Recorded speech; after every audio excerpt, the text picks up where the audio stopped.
So today we're going to talk about giving some depth and some visual, interesting aspects to your village. A little bit of illusions, if you will, to make your village maybe look a little deeper, look a little different. Over here, there's actually a mirror. So half of that street doesn't really exist. It's just a reflection of what's in front of it. But it's a good way to make it look like you have a much longer scenes. In the model railroad area, that a lot of people do that as well at the end of a train yard, so the yard looks twice as long. So that's a good way to do it. This one is a little harder to see, but under the overpass or the train bridge over here is a mirror, and it looks like the road continues, but it actually doesn't. It's just a mirror. So this is a very inexpensive way to do it. So another good way to use the mirrors is that like a scene over here. It would have to be smaller, but instead of doing this, you could have a small mirror and it will reflect the scene and make it look like it goes longer. So very small mirror, don't need to have it everywhere. Obviously you could have it, over here as well if you wanted to reflect, but that might be a little too much. Photo buildings are a really neat way to increase the depth of your village when you don't have the space for anything else.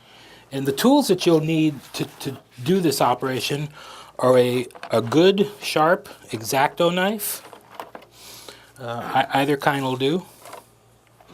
A pair of scissors, a mat cutting knife, a hot glue gun. I didn't glue this together, but normally you would end up building a shadow box of the building, which has a rough approximation of the shape of the building. And then I put little Christmas lights in it to light it up.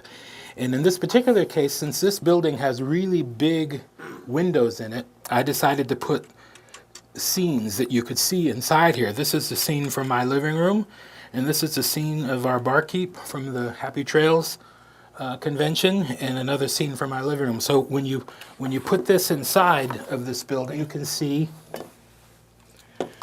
a little scene inside, a lot like some of the D56 buildings.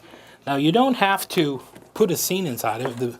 The building looks, equally well just being lit up from the inside.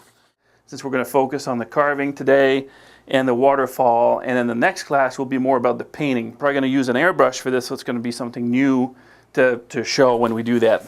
This tool heats up when you press the button, so it's kind of handy. It's not on and off, so you just use it and it's really quick. Now, this is removable, so I'm going to make my life a little easier. Can you see that first step over here?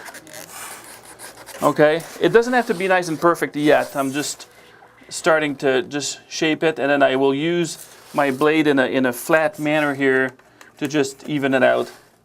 Then I'm going to carve the next one, and I'm going to make it turn a little bit by making it deeper over here and not as deep over here, so it starts to get that shape.